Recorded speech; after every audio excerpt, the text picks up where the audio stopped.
Hello, I'm Gareth Davies, and this is the Championship Rounds for PitchBoxing, where I bring you all the interviews from the combat sports world. Enjoy. Well, here he is, one of my favourite guys. They couldn't break his jaw even with a golf club from a relative years ago, and I've loved him ever since, because if you can't break a guy's jaw with a golf club, or you can't stop him boxing by hitting him in the jaw, and it's your cousin, wasn't it? Yeah, it was. It's the one and only Josh Taylor. Right, I've got a bone to pick with you, first of all. Yeah. Two fights in 2019, but since then, one fight a year for the next 3 years. And it doesn't look like you're going to fight this year. I know it's been a little bit frustrating. Obviously the pandemic was a big part of it, but then I only got one last year, which was crap, and then one this year. So hopefully try and get this one as soon as quickly. Hopefully start getting fights now more regularly, maybe 3-4 fights a year. You know, that's what I wanted to start doing until the pandemic hit, and then it kind of slowed everything down. And you know, it's not really any fault of my own, to be honest. It's just been how it is, to be fair. So, but hopefully we start being able to get more fights and get more active again. Is it as frustrating for you as it is for us then? Not seeing. Yeah, of course. Yeah, of course it is. You know, I'm in my prime years now, so I want to make the most of it. You know, I want to make the most of my prime years. You know, and I want to make as much money in big fights, be big fights, and be out and as active as possible. You know, I was in a real good. I had real good momentum going after the WBSS, and then you know everything just came crashing down to a halt. So yeah, it's slowly, hopefully, going to start picking back up. You know, but that's it's out of my control. But hopefully, I can start, you know, boxing more often. You were very upset by some of the outbursts from people and the hatred you got online. It wasn't your fault when you beat Jack Catterall, controversial as it was back in February. Was that February this year? February this year, yeah. So wow, that feels like a long time ago. I know, yeah, I know. How would you, and it doesn't look like, from what Todd DeBuff was saying in the last day, he's obviously over here for Savannah Marshall and Clarissa Shields and Baumgardner and Meyer, obviously top rank oversee Michaela Meyer's career. Scott, yeah. Todd was saying, I keep calling him Scott, Todd was saying that it's looking like early 2023 for the rematch with Jack Catterall. Is that so? Yeah, well, we don't know yet. It's obviously just with the lawyers and stuff. Obviously, I would like to get on sooner rather than later. You know, get it done, put it all to bed, move forward with my career. You know, but yeah, I want to be out and be as active as possible. You know, especially with this next coming 2 or 3 years, I want to be out and getting 3 fights a year at least. You know, but obviously there's lawyers and contracts and this and that. It takes its time. So there's nothing that I can do to. I'm doing all I can do is control what she's being in the gym, being fit, being active, and that's it. You know, it's everything else is down to promoters and lawyers and all that carry on, which is out of my control. So you're staying in the gym then? You're staying in the office day in, day out at the moment, just even though it might be 4 or 5 months before you're in action?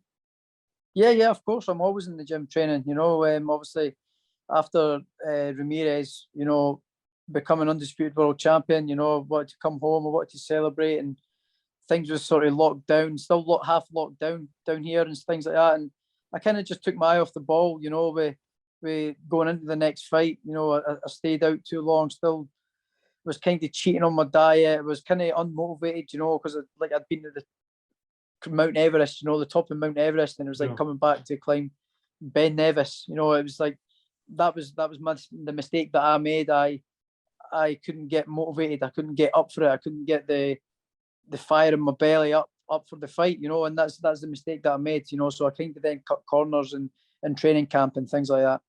Come on, let's have a confession session then. So on your worst day when you're doing that, right? I know you like a beer, like everyone does.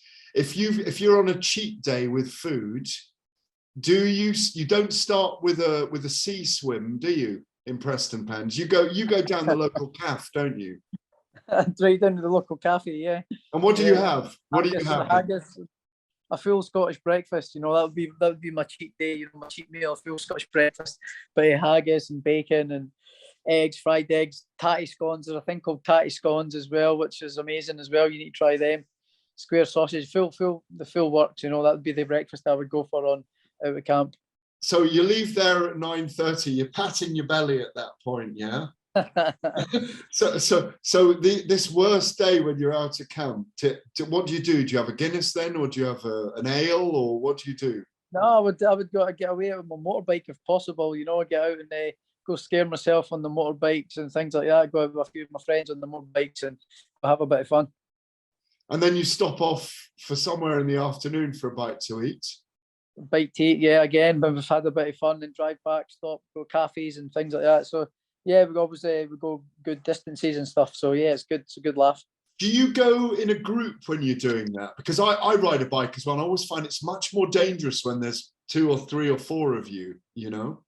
No, sometimes there's a few of my friends that have got bikes and we go out and planned runs and we go away and go a drive, which is good. You know, we have a good laugh and, you know, scare ourselves and things and put them away, or sometimes just go away up the west coast and things like that and go a little drive. My dad's got any bikes as well, so I'll go out with my dad and go nice good run with my dad as well. So yeah, that's the kind of thing I'm into when I'm out of camp, is going on my motorbikes and going watching motorbike racing and going around the country watching it and stuff. So yeah, it's quite cool. Do you think you could have ever ended up in that field doing that and being another Carl Fogarty, or what kind of Isle of Man TT and all that kind of stuff? Yeah, I'd love to have done it. You know, motorsport and motorbike, any motorsport really is just an endless money pit. You know, it's a bottomless pit. It's just throwing money at machinery. You know, it's just it's such an expensive hobby. You know, it's definitely like you could just easily go skint, no problem. So if I did have money and sponsors at the back of me and things, or well-off family, I would, yeah, of course I would have loved to have done it, but the background that I'm from wasn't feasible.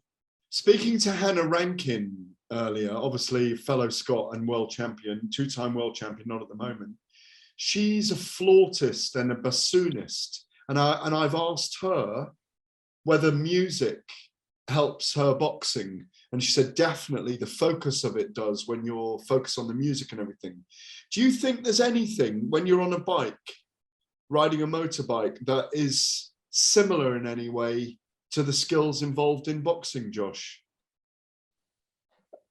For sure, yeah, the focus, yeah, 100%. You can't, when you're out on the roads, you can't afford to lapse in concentration, you know, but be at the best of the times, because the roads are so dangerous. The reason why they're so dangerous is the other road users. You know, not a lot of people look out for motorbikes coming out, but a lot of people turn in without checking their blind spots, their mirrors, and a lot of people cutting on you and try and cut you off, and unintentionally, but it's very dangerous. So you've got to be on extra red alert when you're out driving on the motorcycle, you know, because it can be quite dangerous. So yeah, the focus is definitely the same, you know, 100%, yeah. It's funny, one of those things, obviously, as you know, I've had motorbikes for 40 years and I've always had a bike. When you ride your bike a lot and you're, you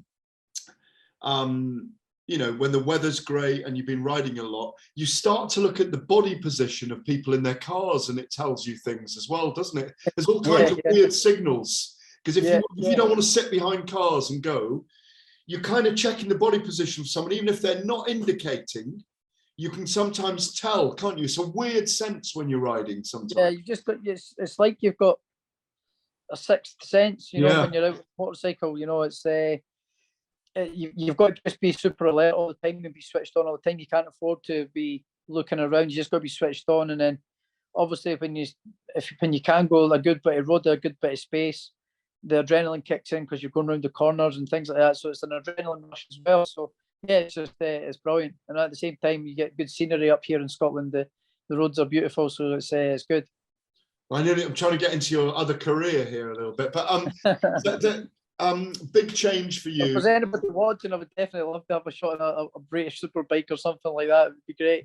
It'd be amazing. Yeah, I've covered that a few times. It's a phenomenal thing to go and certainly report on. I've reported it a few times. When Carl Fogarty was with the Superbikes, I did. I can't remember the names of the other guys, but they were that I covered at the time. But it's a phenomenal thing to cover, and it's brilliant to go down to it on your bike because everybody's flocking there on their bikes. Yeah, so when you get within an hour of Donington or wherever it is, it's just all bikes everywhere. It's phenomenal. Yeah, absolutely. It's good. It's like, sorry, on you go. Sorry. No, you go on. You go on. No, I'm just saying, like when you go to these motorcycle meetings and the race meetings and stuff, it's all like it's like a big festival family. Everybody's in the same things. It's all real good feeling around the whole arena, you know. And then obviously everybody's there to watch the racing and stuff. But it's just a really good vibe, you know. It's a right family orientated place, and everyone's into bikes and checking out bikes and looking at the new bits out and all that. And yeah, it's good. It's really good. The downside is this time of year when it gets dark early and it's starting to rain, it's no fun on the bike as well. So no, it's too cold. I'm a fair weather biker. Yeah. Obviously, to all intents and purposes, it's going to be Jack Catterall, your next opponent. Are you looking back over the last performance? For me, it wasn't the 100% you that I'm used to. It was not the best performance I've seen you have. Obviously, you fought your way through it. Have you put your finger on what wasn't right on the night? Or I know what was right. I'll not be looking at the fight because I know that I was a shadow of myself. You know, I know that my performance that's been my worst performance. Like even as an amateur, I could say as well. I was terrible. You know, it was just one. I got the weight cut wrong because I was unmotivated and wasn't doing it properly. I took my eye off the ball, wasn't being properly dedicated. And then two, the motivation wasn't there for to train properly and train hard. And, you know, I took my eye off the ball, which is the mistake that I made, you know, and, you know, obviously learn from the mistakes and make sure I don't do that again. You know, this time, if and when the fight gets finalised and things like that, you know, you can be I can guarantee you that they kind of problems won't be an issue this time around. Where would you like it to be this time? Obviously, I'm still the champion, so I would love to be. Obviously, it's back in Glasgow for me.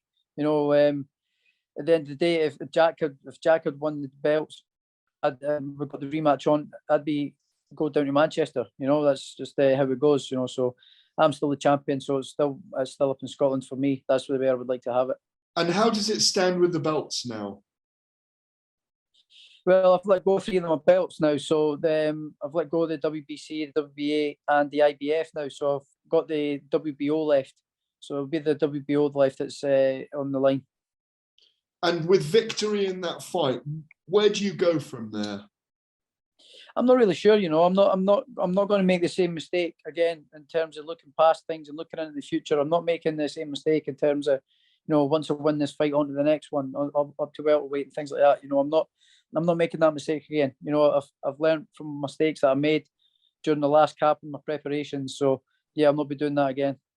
So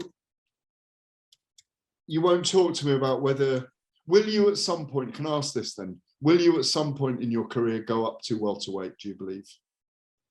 I believe at some point, yeah. At some point we'll go up to welterweight, yeah, for sure. But you're not planning it, you're not thinking about it. No, right? I'm not planning it. No, there's still massive fights there from 140 as well. You know, there's another fight with Prograis, there's the Lopez fight, there's a Pita fight, there's a fight with Ramirez again as well. You know, there's still huge fights at 140 there for me. So yeah, I'm not thinking too much about the future. I'm thinking about getting myself right, getting my head right, and getting everything myself right, you know.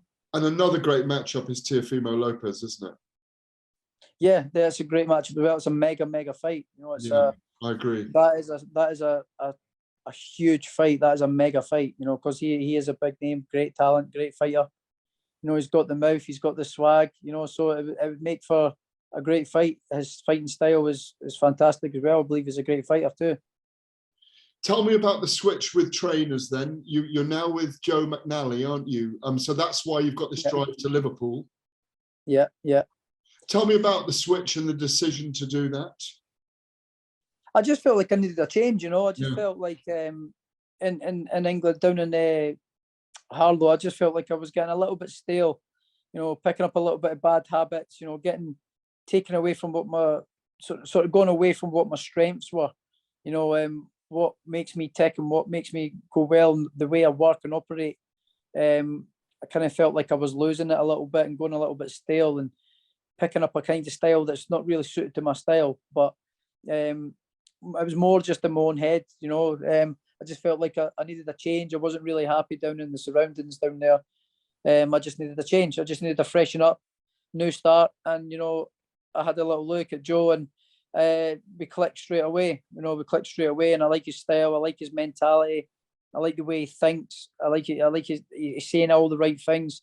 When we had a couple of sessions, we clicked right away, and you know we've hit the ground running. So yeah, I'm really happy where I am now. You know, and I'm looking forward to this next part of my career. Did you specifically choose Joe, or how did that come about? I just sort of went looking around, and I saw that, you know, Liam Smith, his last few performances has been great. You know, I think he's been brilliant in his last few performances. And I was obviously hearing the things that Joe was saying to him, and in the lead up to like these fights and things like that. I thought, I like this guy's mentality. I like his ideas. I like the way he sort of he thinks and looks at things. You know, so yeah, I got in touch with him and made the phone call, went down and had a trial with him, and then he come up to Scotland for a week, 4 or 5 days as well, and yeah, we just hit it off, and yeah, that was the decision made. You know, we got the same sort of singing off the same hymn sheet. You know, so yeah, it's good. We're looking forward to it. That all sounds great. And also you've got a 3-hour drive, not a 6-hour train journey or whatever it is now as well. Yeah, that's always more handy as well. You know, I finished my second session there today, and then come up home. It only took me 3.5 hours to get up the road. So yeah, it's easy and nice and easy as well. One of the things that I've got to ask you about, be remiss of me not, is it's been a bit of a dark week for British boxing. Yeah. You know, with Conor Benn returning an adverse finding from his VADA voluntary anti-doping association test, and that fight being off last week with Chris Eubank. And the way that it was pushed to the 11th hour, and the way stuff has come out and what people are saying about boxing. You'll have been talking about it as part of your lifeblood. What's your take on the promoters still appearing to push through with the event in spite of the positive sample? I think that's the wrong side of it. If there's been a positive test, the fight has to get cancelled, and it has to go through all the correct authorities and make sure everything's right. And you can't go ahead with a fight when somebody's tested positive for something. You know, that's ludicrous. Boxing is dangerous enough without someone testing positive for a banned substance. So yeah, no, the fight should have been cancelled straight away. And as soon as there was the findings and the results come back, it should have came to light straight away, and the everyone should have been notified and got made aware of it. You know, presumably, if you were in that scenario, would you have agreed to have? You probably would have, knowing you'd have said, "No, I'll fight them regardless." But well, I don't know if that is your view, but a lot of fighters. Well, I would have, like, for me, if I was Chris Eubank, yeah, I still would have went ahead and fought him. You know, but like I think it's got to be a set rules. If you get caught with something like that, you've got to be banned. You know, I've already boxed against someone that was using PEDs in the WBSS, and after my first fight, Ryan Martin tested positive for testosterone. I think he got like a 2-year ban. So it can't be one rule for another, and one for. Did he have the benefits of that when he fought you? Well, I spoke about this with Shane and stuff after the fight, that I thought he felt quite physically strong. You know, when I was up close, I thought he felt strong and solid. But obviously, it didn't make any difference to the result of the fight. But yeah, he got banned. He got banned from it. And we can't have that in the sport. Basically, it does have to be weeded out, doesn't it? Yeah, it does have to be weeded out. But you know, it's I don't obviously know the ins and outs, but it has to be taken care of. Yeah, it has to be taken care of. Did you feel it was a dark week for boxing, and were people asking you about, you know, what's going on? What's going on with boxing? You know, sorry, what was that? Did you feel it was a dark week for boxing? Did you feel it yourself? And were there people asking? Yeah, I thought it definitely didn't look good in the sport. Doesn't look good for Conor. Doesn't look good for Matchroom as well. Eddie Hearn, still trying to get the fight to go ahead and stuff after this, news that come out. It's not good. It's not a good look for the sport now. But hopefully it gets all resolved and we can move forward. And people were tougher on people that are cheating. Well, I'm going to end on that down note rather than an up note. You look really well. Can't wait to see you out again. Please don't be leaving it a year at a time. I know, yeah. I wish I could just fight more, but obviously it's out of my hands, So looking to be getting out more active from now on. Obviously I want to box 2 or 3 times a year. Not once a year.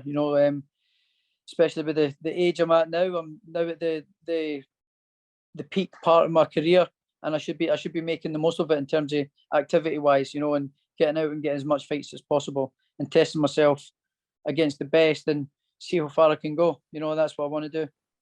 What's get to number 1 pound for pound in the ring rankings? Yeah, of course. Why not? It's I do believe in keeping going, keeping climbing, and keeping new goals, keeping new targets for motivation wise. Which obviously I learned the last time as well. Never had the motivation for the last one, and that's the performances you put in. I need something to keep climbing and keep chasing and keep pushing for, to keep the motivation and the hunger and the fire burning in my belly. So yeah, of course, long-term goal, become a pound for pound number 1. Why not become a 2-weight undisputed world champion? Dream big, and go for it. Nothing's impossible. So as long as I keep believing in myself and keep training hard and keep living the clean life and keep dedicated to the sport, I don't believe why there's any reason why I can't. Always great to see you, Josh. Thanks so much for your time. Thanks for having me, Gareth. Cheers. Speak to you soon.